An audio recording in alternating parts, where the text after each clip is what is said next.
Hey guys, welcome to Books and BlueStockings. I'm Betty Bookworm and I read way too much into things. I love March. Not only is it my birth month, it's also National Women's Month.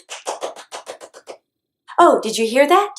That was the sound of all the MRA dude bros unsubscribing. I'm just kidding. MRA dude bros have never subscribed to my channel. The books of the month for March are The Princess Saves Herself in this one, and The Witch Doesn't Burn in this one, both by Amanda Lovelace. You may recall me talking about these books last year on my birthday haul video. Well, I finally got a chance to read them, and damn, do I feel empowered. The Princess Saves Herself in this one, and The Witch Doesn't Burn in this one, are companion pieces detailing the poet's journey through tragedy, abuse, anger, toxic masculinity, heartbreak, and unfair societal expectations, all culminating in her self-discovery and self-empowerment. Brains and Nibbles exclusive edition, yo! So a lot of the poems in this book, I feel like they're really relatable.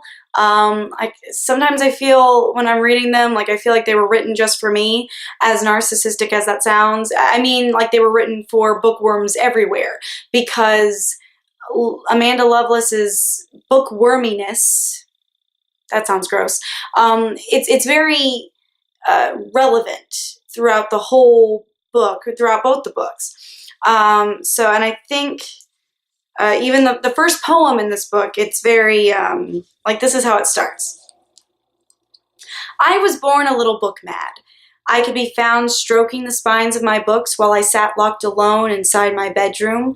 All the while, I hoped my books would spill their exquisite words over the lush green carpet so I could collect them one by one and savor them like berries inside my mouth. That poem is called Forever a Collector of Words, and that's the very first poem in this book. And one thing that I think is really cool, you can see it, hold on, is it focusing?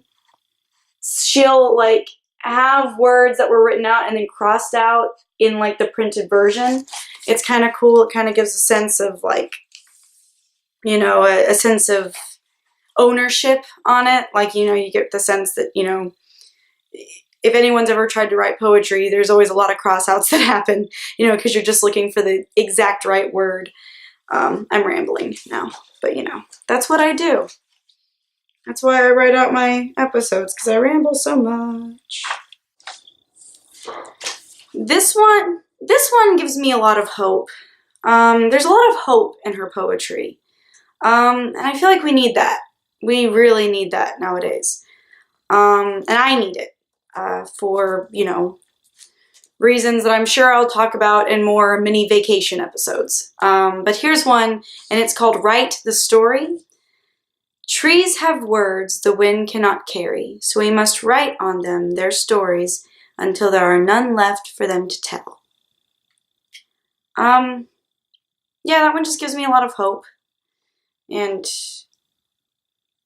kind of gives me a little push to keep going.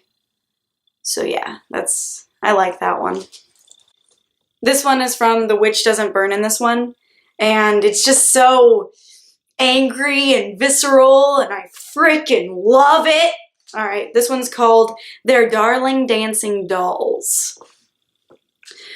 The men make us dance for them until our toes are bloody, and then they just tell us to change out our pink slippers for red. Send shivers down my spine. I feel so angry and empowered, and I just want to kick dance everybody, like Nomi Malone and Showgirls. Just kick dance everybody, man. I probably should not be talking about Showgirls in a episode about feminism. There's a lot to unpack there. I recommend these books for anyone who feels empowered or who wants to feel empowered to change the world or change the country or change their situations or just themselves for the better. I also recommend these books for feminist witches who love poetry. And no, I'm not just talking about myself. I know there are more of you out there.